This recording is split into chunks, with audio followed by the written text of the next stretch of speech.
Good morning, everybody. I'm here with Tess Coody. Tess is a health strategist and currently serving as a vice president at Trinity University. I've known Tess now for 7 years? Seven, almost 8 years. Almost 8 years now, and what a delight. Oh, and thank you for being the part of my is tribe. All mine. Where I can lean in on you.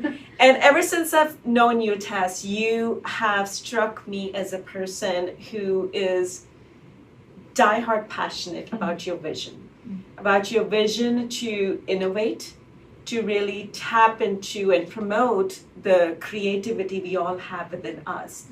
And so I kind of consider you, even though you are holding and you've held roles within the corporate world, I really see you as a serial entrepreneur.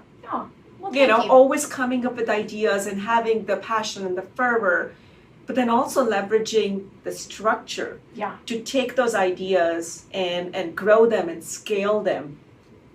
So, as part of EBW that I've recently joined, that I'm really excited about, what advice would you have for women entrepreneurs as they embark on this journey of entrepreneurship? Because it is a little bit of a different journey that we take. Well, the first would be to pursue those things for which you have deep passion. And that may seem obvious, but it will hold you in good stead when the mundanity or the frustrations or the headwinds are knocking you back. If you're passionate about the thing you're doing, then it can sustain you through some of that, because you absolutely hit those things, right?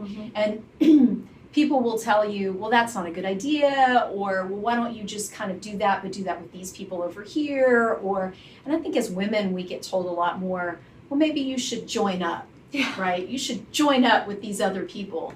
And so knowing who you are and what you're passionate about and where you're headed is your answer to all of that, right? When you start to doubt yourself and say, well, maybe they're right, maybe if I should just, take my ideas and give them to these people, and that's the way I'll realize my vision. I can't tell you how many times somebody has said to me, and the times that I've done it, where don't give it away, right? That would be my advice, is don't give it away, and make sure that, that you have the passion, you're pursuing a thing that you're passionate about, so it will sustain you, and don't give it away. One of the things I learned as an entrepreneur, and I surely have my share of road burns along this journey, is you don't have to do it all. That's true. That's so true. Because especially as a woman entrepreneur, I found myself working extra hard to prove myself to myself and to others around me. But I also realized I don't have to do it all, that I can leverage a tribe, a network that can support me, that I can rely on for learning, for coaching, mentoring, or sometimes even just some emotional support. What role has finding a tribe, finding a network to lean upon played in your journey? Absolutely. I think that we all have a little bit of imposter syndrome, women entrepreneurs. You're always waiting for somebody to find you out, right? And that can lead to a tendency to say, well, I can't ask for help, or I can't admit I don't know, right? And asking for help is somehow in our minds equals I don't know, and that's a failing. So I think finding a trusted group, and maybe at first in your life it's a small group, right? But you trust each other. And honestly, it's usually helping out other women, and women helping each other out. Where you can say, with you, I'm not an IT expert, right? I'm not an ITS expert. I know what I want it to do, but I don't know how to express that. We can share the same vision, and then I can step aside and let you have the stage to explain how that's all going to work and connect and look and be delivered. And that only makes me look better, right? Because I've got a friend that's that smart, right, that I can bring to the table and kind of cede the stage and let that person shine for the moment. That's how we do better individually, by doing better collectively as entrepreneurs. And so, look, finding people who are smarter than you in the areas where you need people who are smarter than you should definitely be step number 2. Know your passion.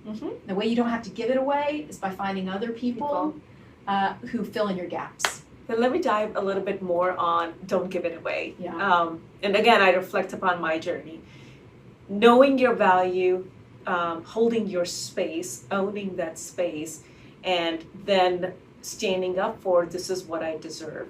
You know, a lot of times we hold ourselves a little short or shy in asking, demanding for what we should be compensated for our idea financially. And as entrepreneurs, big part of that is really pitching your idea, sometimes, you know, to get more funding, sometimes to create credibility with the customer. What advice would you have for us women entrepreneurs when we're putting ourselves out there in understanding what our financial worth is, and then being our own champions to go make that a reality for us? You know, I think one is going back to that trusted network and spending time with those people. And it's important that you find people who will tell you the truth. Yeah. Right? Yeah. People who will be really honest with you. But road testing, you know, I really believe this is worth this. Or I think that my equity position should be X, right? Yeah.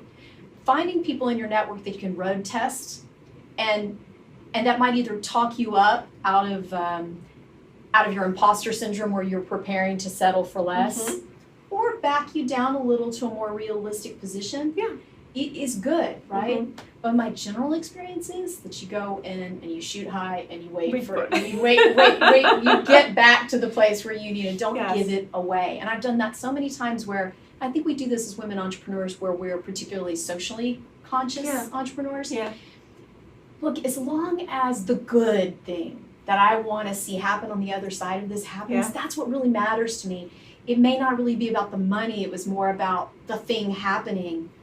And that's good. That is really, really good. But it is not fair for others to win off of that idea and for you to have nothing but the satisfaction of seeing the idea implemented. That is not fair. It's not, but sometimes we settle with that. And we settle with that, and I've done that too many times to myself. It's you need to be fair to yourself, and you need to have people in your life who will tell you, no, we can have the good that thing's going to do, and you can appropriately win in that scenario. And if others are, you should too. If we're all in it just to see the good thing happen, that's one thing. Correct. But it should not be uneven in the way that we win. And we have to be also conscious of our privilege, right? Yeah. Where we have privilege that we bring to those situations, we're at various places in that. So ensuring that your network of people come from all places, right, who are diverse, who've had different struggles, can help you orient yourself, I think, in those conversations. Absolutely. So thank you very much. Absolutely. What a joy to visit with you, and to visit with you. I hope to see you again. Absolutely. This is the way we help each other up, right? Yes. This is what women entrepreneurs have to do for each other.